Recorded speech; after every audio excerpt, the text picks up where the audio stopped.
mis hermanos, el Señor les bendiga. Gracias por acompañarnos. Espero que hayan tenido una semana súper bendecida. Ahora yo le invito a que abra su Biblia en Segunda de Crónicas, capítulo 32, verso 1 al 19, que lleva por título Sennacherib invade Judá. Gloria al Señor. Para eso acompáñenme a leer 3 versos de partida, como siempre, honrando al Padre, al Hijo y al Espíritu Santo, y dice así su palabra. Después de estas cosas y de esta fidelidad, vino Sennacherib, rey de los asirios, e invadió a Judá y acampó contra las ciudades fortificadas, con la intención de conquistarlas. Viendo pues Ezequías la venida de Sennacherib y su intención de combatir a Jerusalén, tuvo consejo con sus príncipes y con sus hombres valientes para cegar las fuentes de agua que estaban fuera de la ciudad, y ellos le apoyaron. Oremos. Padre que estás en gloria, maravilloso Dios, excelso, santo, divino y amado Dios, en cuya presencia estamos, nos acercamos a ti en el nombre de tu Hijo Jesucristo con un corazón agradecido, humillado, Señor del cielo. Hemos visto tu mano de poder, Padre Santo, guardándonos y bendiciéndonos cada día, precioso Dios.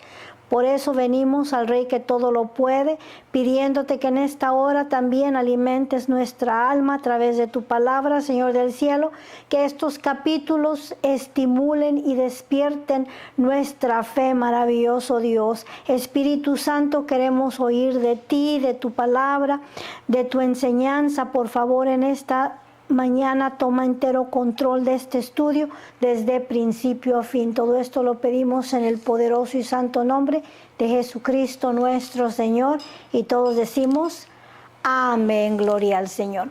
El escritor comienza con esta frase diciendo después de estas cosas, lo cual nos hace retroceder y recordar qué fue lo que ocurrió antes de este capítulo, antes de estas cosas.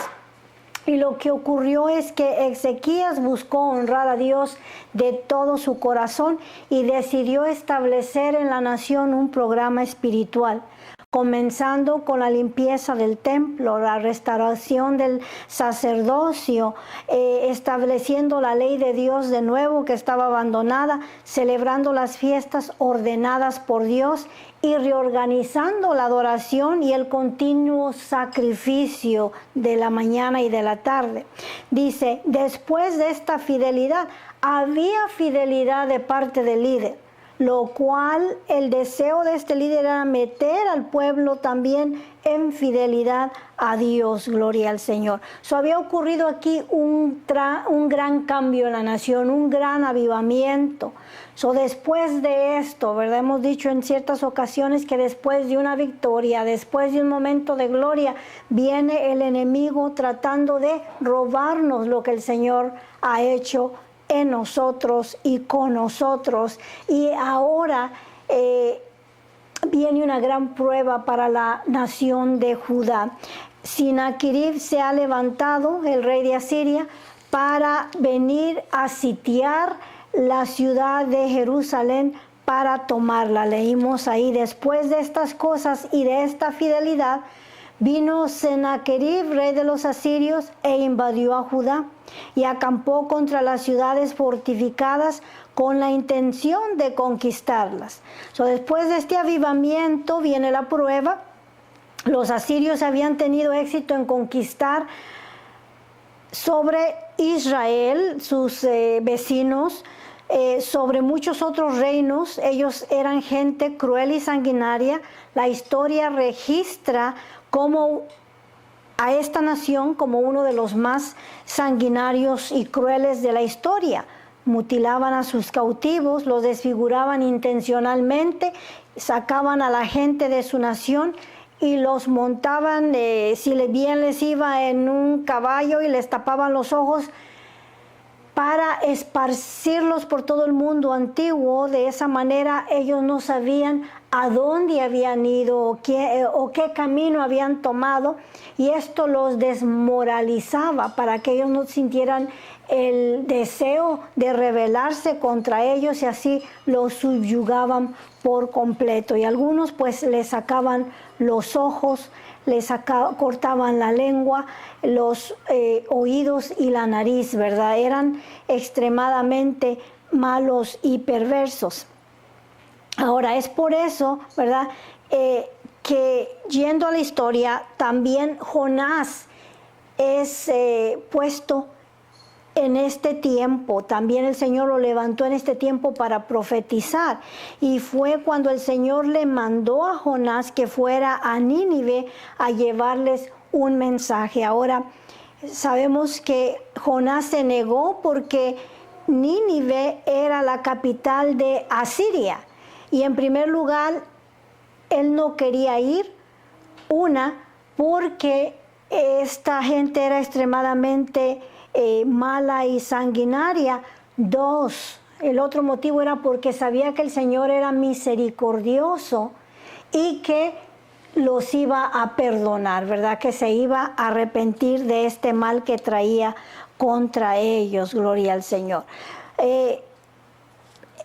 Y Dios mandó a Jonás a decirles que si no se arrepentían, el juicio de Dios vendría sobre esta nación en 40 días. Y conocemos la historia, ¿verdad? Que Jonás tomó para el lado opuesto, y ahí el Señor trató con su vida, lo arrojaron al mar. El pez enorme o la ballena o lo que haya sido lo vomitó en la orilla de la playa, y pues de esa manera fue a llevar su mensaje a los ninivitas. Ahora, después de dar su mensaje, Jonás se fue a las afueras de la ciudad debajo de una calabacera para esperar el juicio de Dios, pero cuando no miró que el juicio de Dios llegó, se amargó contra Dios o se enojó y le dijo: ya sabía que ibas a arrepentirte. En realidad lo que Jonás quería era exterminar a esta gente porque no era gente buena. Sin embargo, Dios, que es amoroso y es misericordioso, le dijo: Jonás, ahí hay 60,000 niños que no conocen la derecha de la izquierda. En realidad que todavía están en el periodo de la inocencia, que todavía no han distinguido lo bueno de lo malo, ¿verdad? Por tanto, Dios en su misericordia les perdonó la vida a esta ciudad sanguinaria. Este fue el tiempo. Y Jonás estaba predicando durante el tiempo de Ezequías también. Verso 2 dice: viendo pues Ezequías la venida de Sinaquerib y su intención de combatir a Jerusalén, tuvo consejo con sus príncipes y con sus hombres valientes para cegar las fuentes de agua que estaban fuera de la ciudad, y ellos le apoyaron. Básicamente este verso se refiere al acueducto que hizo Ezequías desde el manantial de Gaihón hasta el estanque de Siloé. Cuando Ezequías miró que Sinaquerib había movido sus fuerzas o su ejército alrededor de la ciudad para venir contra ellos, él se reunió con su consejo y les dijo: no podemos dejarle el agua a Siria. Y por tanto actuaron rápidamente para meter el agua a la ciudad, tapando el manantial o amurallando el manantial de Gaihón. Para poder entender lo que aquí estaba pasando, es necesario ir al mapa de Jerusalén y mirar que originalmente la muralla dejaba afuera el manantial de agua de Gaihón.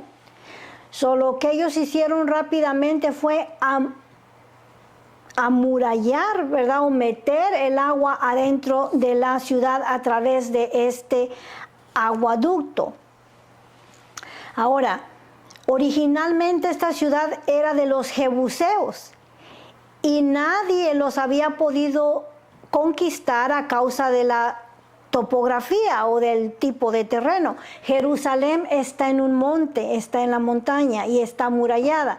So, cuando los jebuseos, que eran los originales de esa ciudad, veían al enemigo venir, era fácil para ellos lanzarles flechas desde arriba y aniquilarlos. So, no había quien los conquistara. Ahora, esta ciudad fue conquistada por David y eso fue hecho a través del acueducto. Recordamos que él lanzó una propuesta al aire diciendo que el hombre que logre infiltrarse en esta ciudad va a ser el capitán del ejército de Israel, hasta cierto modo sabiendo que esto era algo imposible.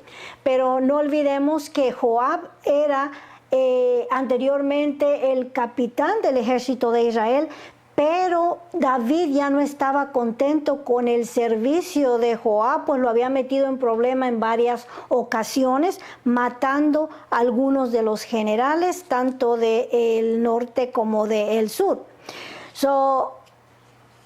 Fue en este tiempo en el cual Joab era sobrino de David, hijo de su hermana mayor. Este joven, ¿verdad?, era muy atrevido y tenía muchas agallas. En realidad era un hombre valiente. Él escaló la peña que resguardaba a este ojo de agua y sin equipo de subir montañas, entró por la hendidura de esta peña cargando su espada pesada y entró al acueducto y como un buzo nadó hasta llegar adentro de la ciudad, tomó la ciudad de Jerusalén, abrió las puertas y así entró el ejército de David y la tomaron. Después de que se llamaba la ciudad Jebús, David se la cambió a Jerusalén o a la ciudad de David.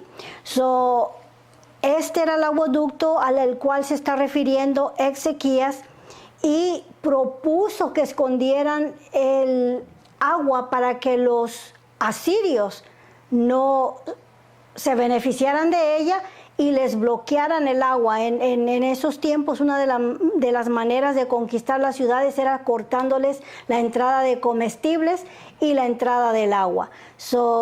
Esta era la idea, proteger el agua de la ciudad. Gloria al Señor, el manantial que estaba ahí en la ciudad. Ahora, una de las maneras en que el enemigo, como dije, podía tomar la ciudad era cortando el agua. Comenzaron a excavar un túnel de 1749 pies de largo por entre la peña para desembocar el estanque de Gihón, el ojo de agua, que descendiera hasta el estanque de Siloé. De esa manera iban a proteger el agua. Comenzaron a escarbar un grupo del estanque de Siloé y otro grupo del manantial de Gihón hasta que se unieron en el medio. Hubo momentos en los cuales se desviaban unos metros hacia la derecha y otros metros hacia la izquierda, pero tenían que de nuevo cuadrarse y volver a buscar encontrarse en el medio. Y llegó el momento en el cual escucharon el pico y el cincel de los compañeros y pues se alegraron mucho, pues ya estaban uniendo el túnel de un lado al otro. Y recordemos que no tenían la ventaja ni la maquinaria que nosotros tenemos en nuestros días. Esto lo tuvieron que hacer con martillo, con cincel y con pico y palas, ¿verdad? Ahora no tenían lámparas, había que usar velas y antorchas para hacer este trabajo tan grande. Ahora anchura es de 24 a 25 pulgadas y de altura de aproximadamente 5 pies. Hoy es un lugar turístico también que usted, si desea entrar, puede visitarlo y puede entrar dentro del túnel, ¿verdad? Lo llevan con un guía. Recuérdese que solamente son 1749 pies de largo. Y no se pierda si usted va a Jerusalén, entrar por este túnel. Ahora, cubrieron el manantial para que los asirios no supieran de dónde venía el agua. Dice, entonces se reunió mucho pueblo y cegaron todas las fuentes y el arroyo que corría a través del territorio, diciendo, porque han de hallar los reyes de Asiria muchas aguas cuando vengan. No estuvieron dispuestos a dejarles este precioso manantial de donde sobrevivía toda la ciudad a los asirios, por tanto trabajaron 3 turnos de día y de noche para lograr conectar este túnel a la ciudad. Imagínense un ejército del tamaño de los asirios con caballos que darles a beber, tenían que acarrear agua de muy lejos. Ahora pensemos que tampoco tenían las comodidades que tenemos en nuestros días, autos, aviones, pipas para cargar el agua. Ellos tenían que hacer viajes, posiblemente en barricas, y llevar el agua donde estaba el ejército. Y el agua más cercana que tenían era en Engadi. Y Engadi se encontraba a 20 millas de Jerusalén. Posiblemente había hombres designados solamente a ir y llevarles agua al ejército de los asirios.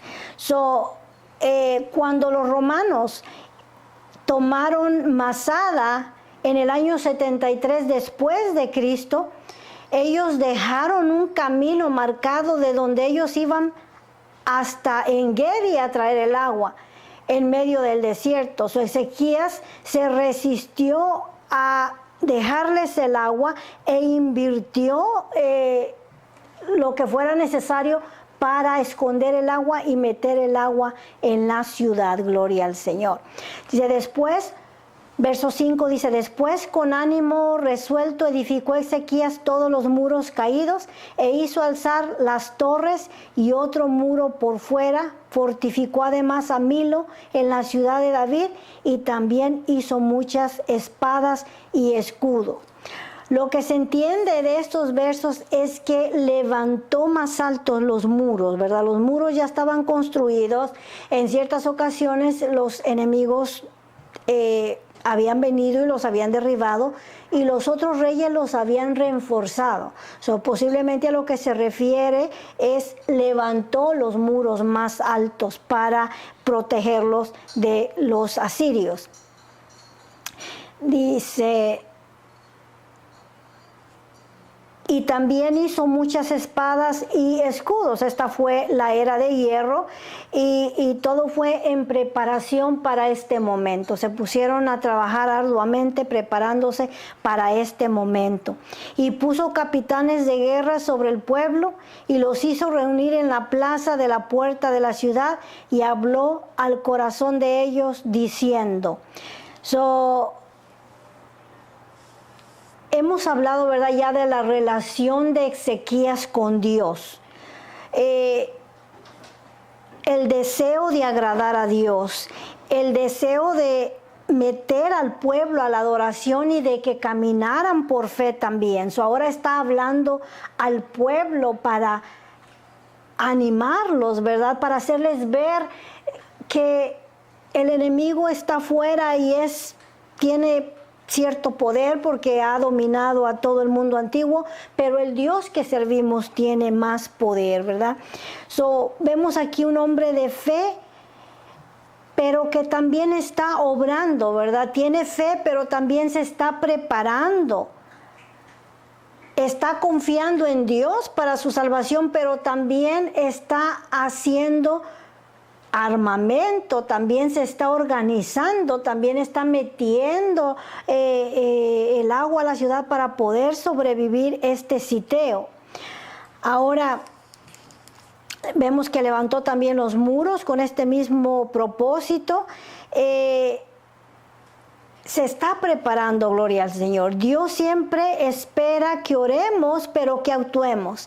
Siempre es la obra de Dios, pero también Dios requiere responsabilidad humana. Dios está aquí para ayudarnos, para cuidarnos, para bendecirnos, pero requiere también que nosotros pongamos nuestra fe por obra, gloria al Señor. tienes que ser más responsable que los que no conocen al Señor, ¿verdad? Tú que conoces al Señor debes de prepararte también sabiendo que Dios está contigo. Hay gente que dice, bueno, soy cristiano y voy a dejar mi trabajo y voy a moverme en fe y voy a dejar que el Señor provea para mi familia. Recordemos que sin fe las obras son muertas. Necesitamos que levantarnos a buscar trabajo y a trabajar, y Dios nos va a bendecir cuando nosotros hagamos nuestra parte. No te va a caer el pan del cielo, en pocas palabras. Dios bendice, pero necesitas que levantarte e ir a buscar el pan. No te va a llegar el trabajo a la casa. Necesitas que salir a buscarlo. Dios está para ayudarnos, pero también nos ha delegado cierta responsabilidad.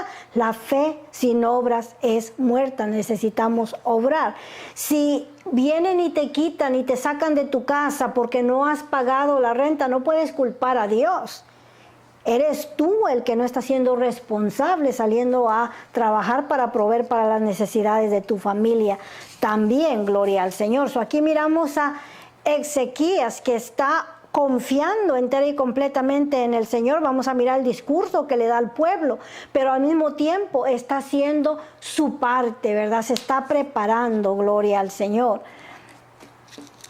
Dios no respalda la holgazanería, ¿verdad? Hoy hay gente floja que quiere depender del gobierno y no se levanta para buscar el pan de cada día, gloria al Señor. Y eso es ser irresponsable. Ahora, busquemos lo supernatural en lo natural. Dios nos guía de una manera natural, ¿verdad? Aquí está Ezequías buscando lo sobrenatural y va a ver la mano de Dios en lo sobrenatural, pero se está preparando en lo natural. A veces nosotros creemos que Dios nos dirige con una voz espeluznante o una voz con música diciéndome, hija a tu derecha, hijo a tu izquierda. Es en una forma natural que no nos damos cuenta, ¿verdad? En una ocasión yo me recuerdo cuando fui a una vigilia y la vigilia se terminó casi a las 3 de la mañana y venía yo sola en mi carro y llegué a una calle en la cual mi esposo me dice, no entres por esa calle porque ahí hay mucho taller mecánico y tiran mucho tornillo y se te puede ponchar una llanta, especialmente que en esos tiempos no había celulares para pedir ayuda, o sea, las calles estaban completamente vacías, pero a pesar de la advertencia, yo sentí un deseo grande de irme por esa calle. Y sabía que estaba hasta cierto modo desobedeciendo el consejo que mi esposo me había dado, pero proseguí por esa calle, no sabiendo que ahí había una necesidad.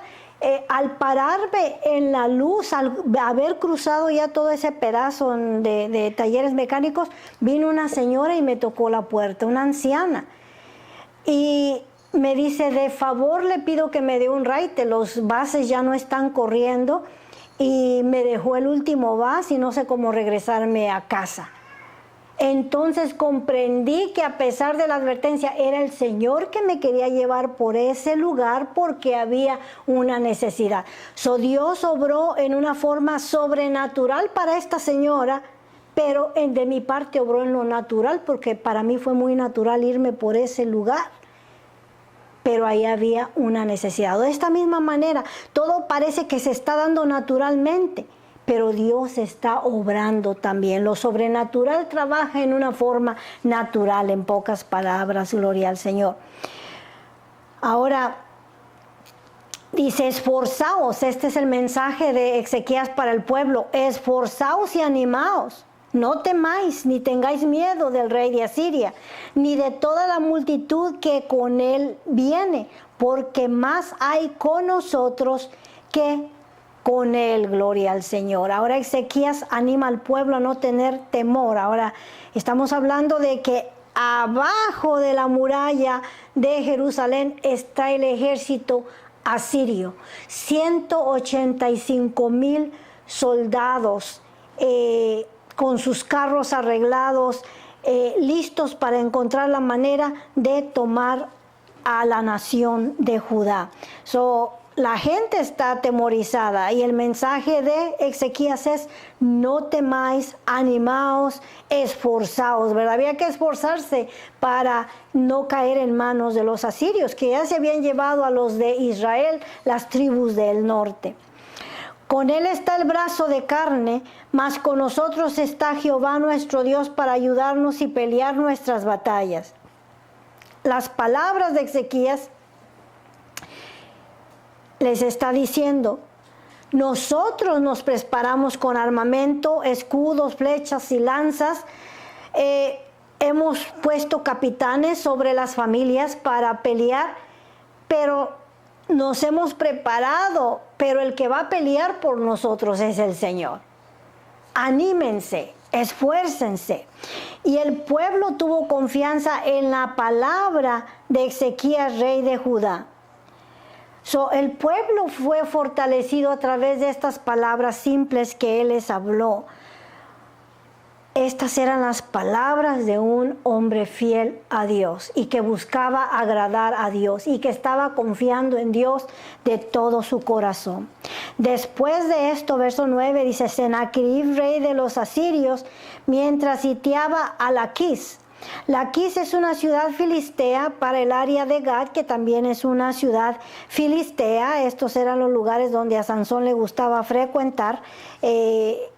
Ahí también se encontraba sitiando a esta ciudad para tomarla, o sea que él iba arrasando con todo el mundo antiguo. Dice: con todas sus fuerzas envió sus siervos a Jerusalén para decir a Ezequías, rey de Judá, y a todos los de Judá que estaban en Jerusalén: así ha dicho Sennacherib, rey de los asirios: ¿en quién confías vosotros al resistir el sitio en Jerusalén? O sea, ¿por qué no te has rendido o por qué no te has ido de la ciudad sabiendo que nosotros estamos afuera? O sea, estaba entretenido tomando a la ciudad de Laquis, pero enseguida se iba a ir para Jerusalén a organizar el sitio en ese lugar. Está usando la intimidación hasta cierta manera. Dice: no os engaña Ezequías para entregaros a muerte, a hambre y a sed. Está acusando a Ezequías de que él es el que está poniendo la vida de la gente en peligro, no permitiéndoles que se rindan, que cooperen, que se entreguen para que perseveren su vida. Al decir: Jehová nuestro Dios nos librará de la mano del rey de Asiria. No se engañen, o sea, no hay quien los libre, no hay quien les ayude, ríndanse. ¿No es Ezequías el mismo que ha quitado sus lugares altos y sus altares y ha dicho a Judá y a Jerusalén: delante de este solo altar adoraréis y sobre él quemaréis incienso? Sennacherib muestra muy poco conocimiento acerca del Dios de Ezequías. Ezequías mandó quitar los altares altos, tanto en Judá como en Jerusalén. Y él se volvió a la ley de Dios de todo su corazón, ¿verdad? Él les dijo que no podían sacrificar en altares clandestinos, que la manera prescrita por Dios era ir al altar del templo y ahí ofrecer su ofrenda y sus holocaustos. Obviamente la información le había llegado a Sennacherib, que ya no tenía altares, por tanto le está diciendo: vas a perder. Lo que no sabía es que ahí en Judá estaban honrando al Dios vivo y todopoderoso. Dice el 13: ¿no habéis sabido lo que yo y mis padres hemos hecho a todos los pueblos de la tierra? ¿Pudieron los dioses de las naciones de estas tierras librar su tierra de mi mano? ¿Qué Dios hubo que entre todos los dioses de aquellas naciones que destruyeron mis padres, que pudiese salvar a su pueblo de mis manos?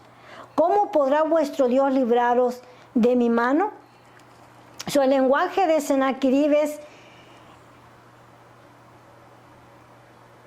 jactándose, ¿verdad? Escuchamos mucho el yo. Se está gloriando de lo que hicieron sus padres y de lo que él mismo viene haciendo. Vengo tomando todas las ciudades, los pueblos, las naciones, al igual que mi padre. Obviamente los dioses de esas naciones no pudieron salvarlos. ¿Qué te hace pensar que tu Dios te va a salvar? Ahora, lo único que busca con sus palabrerías es atemorizar, ¿verdad? Y así es el enemigo. El enemigo busca intimidarnos, asustarnos, distraernos para que quitemos la mirada de Dios y la pongamos en el problema y no en la solución. Esta es la táctica que él está usando, ¿verdad? Enfocándose en el problema, a la gente le ha mandado decir, ¿verdad?, todo lo que les va a ocurrir. Los asusta para que desistan y se rindan. Pero el mensaje de Ezequías es enfocarlos en el Señor. Con ellos está el brazo de carne, pero con nosotros está el brazo fuerte y poderoso de Jehová. Verso 15 dice: ahora pues, no os engañéis, Ezequías, ni os persuada de este modo, ni le creas que si ningún Dios de todas aquellas naciones y reinos pudo librar a su pueblo de mis manos y de las manos de mis padres, cuánto menos vuestro Dios os podrá librar de mi mano. Y otra cosa más hablaron sus siervos contra Jehová Dios y contra sus siervos Ezequías.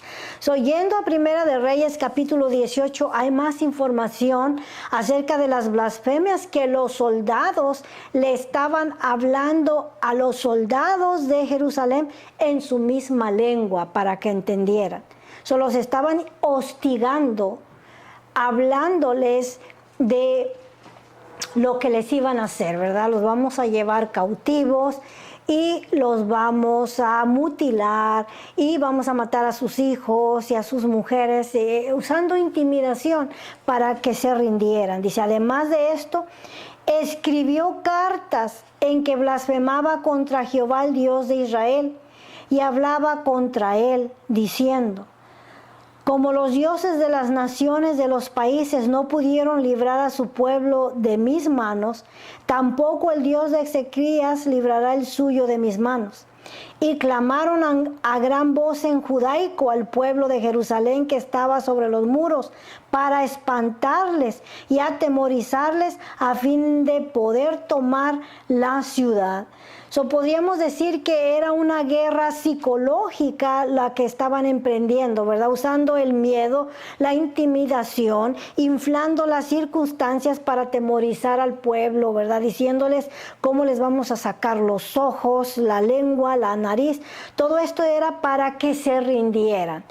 Pero no importa qué tan difícil te pinte el enemigo la derrota, no hay que quitar la mirada del Todopoderoso, del único que puede librarnos, ¿verdad?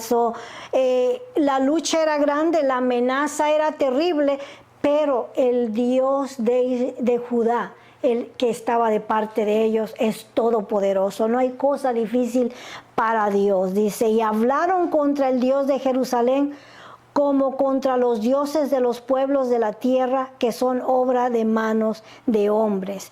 Hablaron contra el Dios Todopoderoso como si se tratara de los dioses de las naciones. Ahora, los dioses de las naciones, el salmista nos dice que son de obra de artífice, obra de manos, ¿verdad? Hechos de madera, de bronce, de cobre, y son inútiles, son mudos, ignoran contra quién se están enfrentando, ¿verdad? Aquí se están poniendo en realidad con sazón a las patadas. Sus palabras, ¿verdad?, son la causa por las cuales Dios defiende al pueblo de Israel, ¿verdad? Están blasfemando contra el Dios Todopoderoso. Hay un Dios vivo que escucha, ¿verdad?, las blasfemias de la gente, y hoy en día escuchamos a la gente hablar con ligereza acerca del Dios Todopoderoso, ¿verdad? Dios es el que va a pelear nuestras batallas. No se pierda el siguiente capítulo para que usted mire el método que Dios va a usar para librar a su pueblo. Dios tiene miles de maneras para obrar a nuestro favor. Solamente tenemos que pedirle que nos aumente nuestra fe y confiar fielmente en el Señor. Esto es lo que Ezequías está haciendo, confiando ciegamente en el Señor. Con ellos está el brazo de carne, pero con nosotros está el brazo de Jehová para librarnos. Ahora vamos a dejarle hasta el verso 19. No se pierda el próximo capítulo para mirar a Dios en acción, actuando a favor de su pueblo. Oremos para ser despedidos. Padre que estás en gloria, precioso Dios, aquí estamos, Padre, con un corazón extremadamente agradecido. Señor, gracias por permitirnos escuchar tu palabra. Gracias por poner en nosotros el deseo también de abrir tu palabra y estudiar el contenido que hay en ella. Padre Santo, pedimos bendición para esta semana, que tu presencia vaya con nosotros como poderoso gigante. Padre, mira al necesitado, al enfermo, al que está deprimido, al que está ansioso, Señor, al que tiene necesidad monetaria, Padre. Seguimos pidiéndote que seas tú supliendo para sus necesidades conforme tus riquezas en gloria. Espíritu Santo, te invitamos para que seas tú caminando con nosotros. Amigo fiel, compañero del camino, no nos sueltes y no nos dejes. Todo esto lo pedimos en el poderoso y santo nombre de Jesucristo nuestro Señor, y todos decimos amén. Gloria al Señor. Dios les bendiga, mis hermanos, y les regale otra excelente semana.